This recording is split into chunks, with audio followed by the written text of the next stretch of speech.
Hai, masih bersama saya Mr. Z bicara. Tentu saja bicara tentang kebenaran berdasarkan fakta, data, dan realita. Teman-teman, menjelang sidang lanjutan kasus dengan terdakwa Nikita Mirzani dan Mail Saputra di Pengadilan Negeri Jakarta Selatan, muncul begitu banyak drama-drama, baik yang nyata maupun di dunia maya. Ini mendekati sidang krusial ya teman-teman ya. Ini krusial. Kenapa? Karena sidang besok itu ya tanggal 18 September ya. Itu adalah pihak terdakwa akan menghadirkan 4 saksi, akan menghadirkan 3 ahli. Kemudian akan melakukan pemeriksaan terhadap terdakwa. Nah, disinilah yang krusial teman-teman. Mengapa? Karena selama ini saya mengamati ya bahwa terdakwa ini nampaknya ya belum ada statement yang atau pernyataan yang tegas ya bahwa ya dirinya bersalah, tidak ada. Di sisi lain mengakui menerima uang 4 miliar, namun di lain sisi ia mengatakan bahwa uang tersebut adalah sah menurutnya. Tetapi ya ahli yang sudah dihadirkan oleh jaksa penuntut umum, ahli bahasa, ahli ITE, ahli hukum pidana, ahli PPATK, ahli digital forensik, menyatakan bahwa mens rea kejahatannya ada, namun terdakwa mengartikan berbeda. Ada drama-drama baru yang timbul teman-teman, salah satunya adalah gugatan Wan Prestasi diangkat lagi. Ini menarik ya teman-teman ya. Supaya tidak menjadi fitnah teman-teman, satu berita ini akan saya bacakan untuk Anda. Langsung. Dari Detik Bali. Drama baru Nikita Mirzani. Gugat Reza Gladys sebesar Rp 114 miliar. Wow. 114 miliar. Yang 4 miliar saja dipermasalahkan, ini gugatannya 114 miliar teman-teman. Saya bacakan saja. Jakarta, Nikita Mirzani kembali melawan Dr. Reza Gladys lewat jalur hukum. Kali ini aktris 39 tahun itu menggugat ke Pengadilan Negeri Jakarta Selatan dengan tuntutan ganti rugi fantastis senilai 114 miliar rupiah.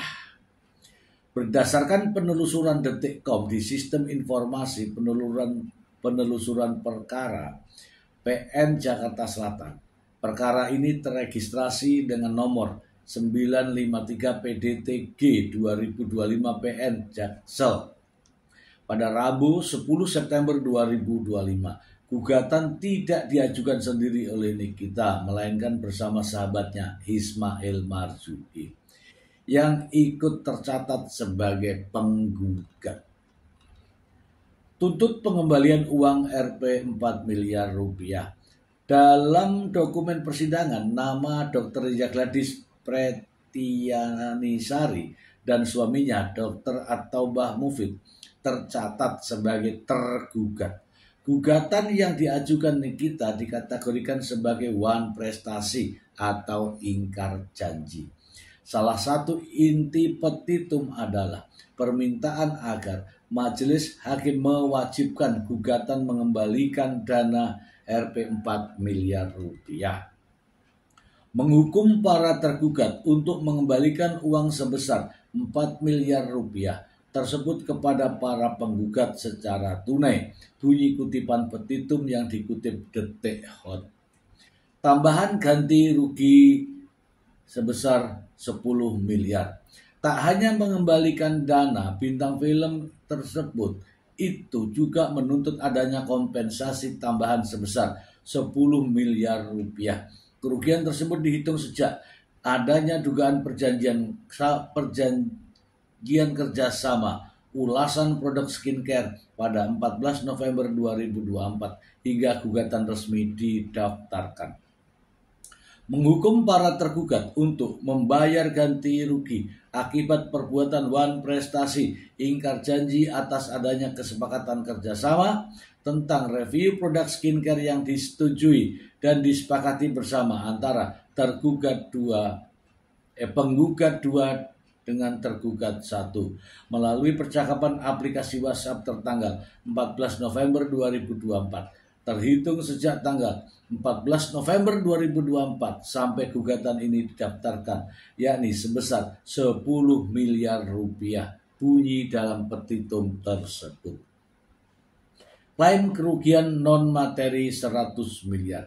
Ibu 3 anak itu juga mengklaim kredibilitasnya rusak dan kesempatan memperoleh penghasilan hilang.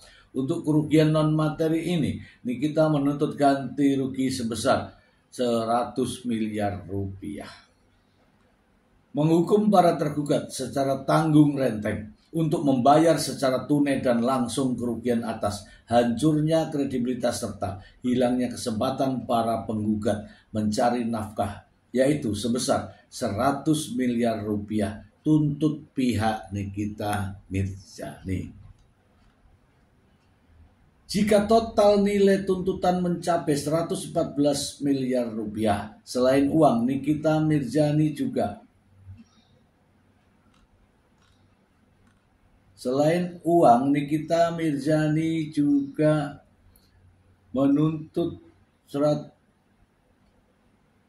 meminta dilakukan penyitaan jaminan berupa aset rumah dan bangunan milik Reza Gladys di kawasan Cilandak. Di kawasan Cilandak juga dituntut nih teman-teman ya.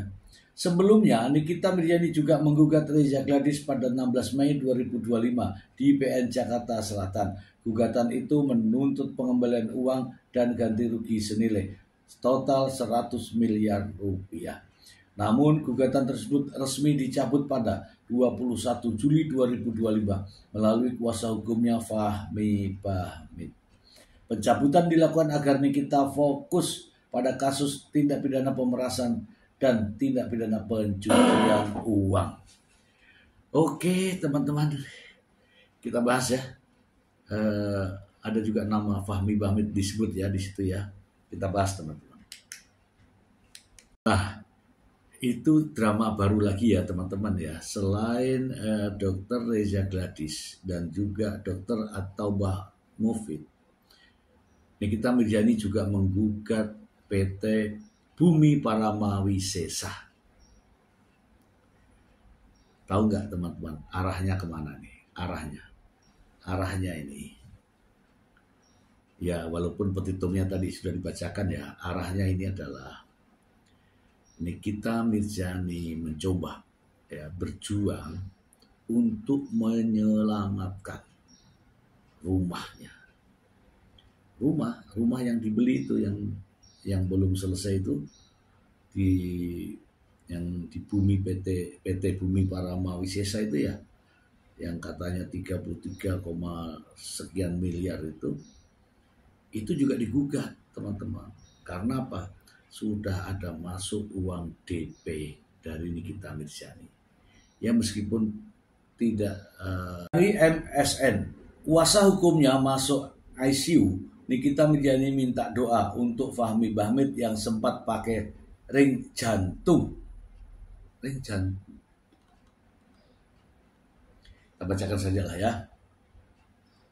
Nikita Mirzani minta doa untuk Fahmi Bahmid yang tak lain tak bukan ya adalah kuasa hukumnya, di mana sang pengacara ternyata sempat masuk ICU.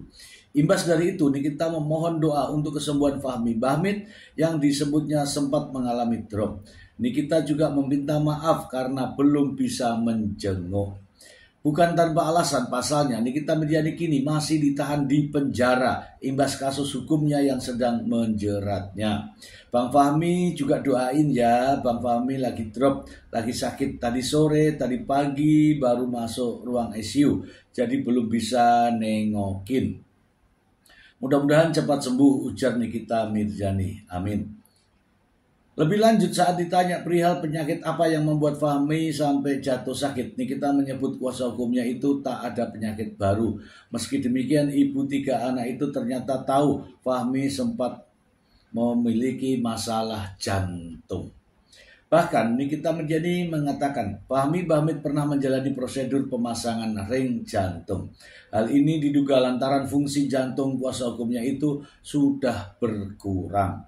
Nggak ada penyakitnya, Bang Fahmi itu kan sudah pakai ring 3 di jantung. Jadi fungsi jantungnya tuh katanya berkurang ya, dari 54% jadi berapa gitu. Sekedar informasi sebelumnya, kuasa hukum masuk ICU yang dilansir dari Tribun.com, Fahmi Bahmid ternyata mendampingi Nikita Mirzani dalam kasus dugaan pemerasan dan tindak pidana pencucian uang. Namun sebelumnya Fahmi juga membantu Nikita dalam kasus persetubuhan anak di bawah umur yang menjerat Fadel Bajideh, di mana korbannya adalah putri dari Nikita Mirzani sendiri. Oke, yang ini kita bahas. Ya, mudah-mudahan ya kepada Fahmi Bahmid ya, mudah-mudahan cepat sehat ya teman-teman ya. Kita doakan agar bisa berjuang untuk membantu Nikita Mirzani dalam proses hukumnya. Ya minimal ada pengurangan hukuman ya. Dari ancaman hukuman kalau nggak salah ya di TPPU itu 20 tahun penjara. Ya semoga lekas sembuh untuk Fahmi Bahmid ya. Oh iya teman-teman, kali ini ya ada berita-berita yang sangat tidak enak ya di dunia media sosial ya. Ya seperti kita ketahui ya ada beberapa orang atau sekelompok orang yang diduga pendukung daripada Nikita Mirzani yang selalu menyuarakan A1, Interpol, keluar 1 jam lagi, 2 jam lagi, atau maksimal besok pagi dan seterusnya. Kemudian yang selalu bersuara tentang barang bukti dan alat bukti itu katanya ditegur oleh adik daripada Nikita Mirzani untuk tidak ikut campur karena berita-berita yang disampaikan bohong teman-teman. Dan ada klarifikasi juga di media sosial benar atau tidak bahwa yang bersangkutan itu ya mengundurkan diri dari apa saya tidak tahu. Emangnya masuk tim mana juga saya tidak tahu ya teman-teman ya. Kemudian beberapa hari terakhir juga ramai di berbagai media terkait dengan isu pengumpulan KTP ya para pendukung untuk ajakan demo. Untuk ajakan demo bahkan sudah diberikan judul ya, namanya Aksi Damai Bebaskan Nikita Mirzani untuk Indonesia. Ini juga sangat menarik ya menjadi isu di media sosial. Namun lagi-lagi saya katakan bahwa keluarga pihak tersangka tidak sependapat dengan hal ini sehingga menimbulkan kericuhan ya di dunia media sosial. Termasuk ya sering ya kalau di live TikTok itu ramai diperbincangkan persoalan ini.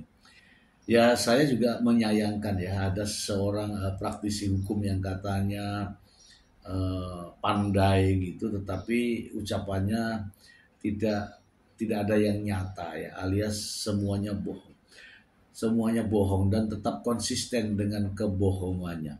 Yang satu persoalan tidak terbukti, bikin informasi baru, tidak terbukti lagi, bikin lagi informasi baru, tidak terbukti, dan terus konsisten untuk memberikan narasi-narasi yang hanya untuk menyenangkan, tetapi tidak ada nilai kebenaran. Itu fakta ya teman-teman ya. hanya menyenangkan, tetapi tidak ada nilai kebenaran. Sama sekali tidak ada nilai kebenaran. Dan itulah yang menjadi perbincangan di media sosial ya. Sebenarnya kapasitasnya itu apa? Kapasitasnya apa? Dia berbicara sampai menggebu-gebu ya, ibarat kata sampai berbusa-busa, tetapi tidak memiliki kapasitas apa-apa. Hanya pendukung yang, atau mungkin juga bukan pendukung, karena katanya dia masuk itu setelah sudah ramai. Jadi bukan yang pertama kali untuk membentuk sebagai pendukung, tapi terakhir. Nah, yang perlu kita pertanyakan sekarang, kapasitasnya apa? Kalau tidak memiliki kapasitas, kemudian tidak memiliki tujuan, untuk apa menyebarkan kebohongan dan itu membuat para pendukungnya itu bagaikan menokohkan orang ini, sementara informasinya selalu dengan kebohongan. Dan saya yakin semua bohong. Dan itulah teman-teman ya, ini yang bisa saya sampaikan untuk agenda sidang tanggal 18 September 2025 ini, yaitu menghadirkan saksi adjunct, saksi yang menguntungkan. Apakah benar-benar menguntungkan ataukah justru merugikan? Kita akan lihat sidang berikutnya, dan selalu Mr. J akan mengulasnya setelah persidangan. Itu saja teman-teman. Semoga informasi ini bermanfaat untuk Anda, untuk kita semua. Ingat,